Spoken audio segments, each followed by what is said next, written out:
of those candidates, Senator Michael Bennet of Colorado, who, of course, serves on the Intelligence Committee. Senator, thank you for being with us on what I know is a big morning for you. Thank you, Hallie. In today's briefing, how are you hoping to resolve some of the things that you have heard about the administration's attack initially on Soleimani and the Iranian response? I think that the most important thing we need to establish is what the nature of the threat was that President Trump was responding to or acting on when he killed Soleimani. And they've claimed that it was imminent.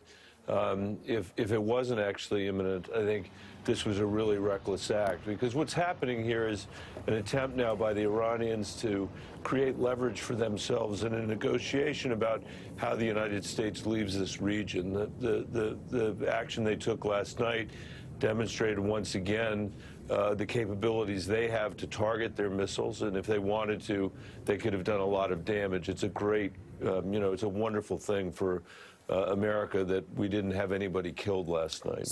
So I take it then that you do not agree with your Senate colleague, Republican Lindsey Graham, when he described what Iran did as an act of war? I think they were pushing back, and I think they were showing that they can do it precisely, just as they did when they attacked the Saudi oil infrastructure a few months ago with precision that nobody really knew that they had. And that's what's so unfortunate about what President Trump has done.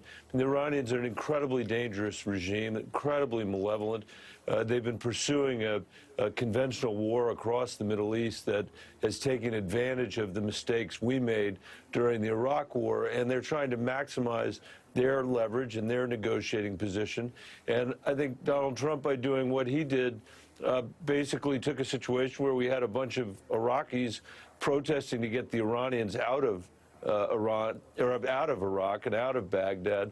And in 2 weeks' time, that's turned completely around. So I hope what we hear from the president tonight or today is a speech that de-escalates, that reminds Americans how important our alliances are in the Middle East, and that we're not going to go this alone. We've got to figure out a way of moving forward in a way that preserves our leadership position in the world and doesn't expose American troops to harm.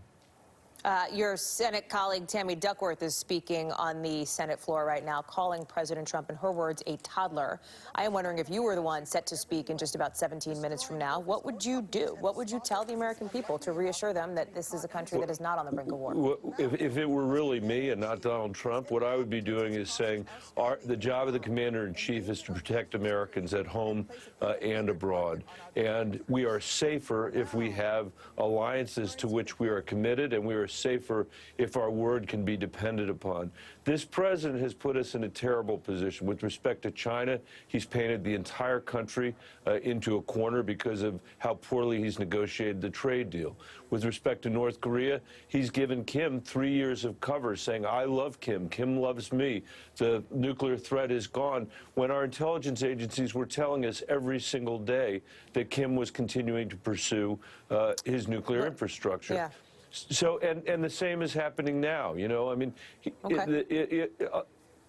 go ahead, Hallie. Well, no, I want to get you. I only have about a minute or so left with you, as I know you have other things to get to today. But I do want to get you on impeachment, because Senator McConnell, as we're talking about all of these moving pieces today, you have to juggle both of these, huge stories, obviously.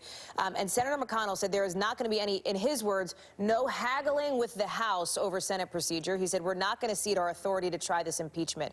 Do you believe that Democrats are frankly out of options at this stage, given Senator McConnell has said he has the votes to move forward with the kind of trial he wants on impeachment? Well, I don't think he's just haggling with the House. I think he's haggling with Democrats in the House and in the Senate. And we want to have witnesses, and we want to have a fair trial. We know enough about Mitch McConnell by now to know that he's never going to do anything willingly. He's going to have to be forced to do it. And we'll have to see whether, he does it at the beginning or whether we have votes later. If people in the Senate believe that we should have testimony for the American people to be able to make up their mind about what happened here, I think there's a real chance we could end up getting 51 votes to demand witnesses, which I think from the American people's standpoint would be very good. Senator Michael Bennet, thank you very much for being on the show this morning. Good to have you back. Thanks, Hallie.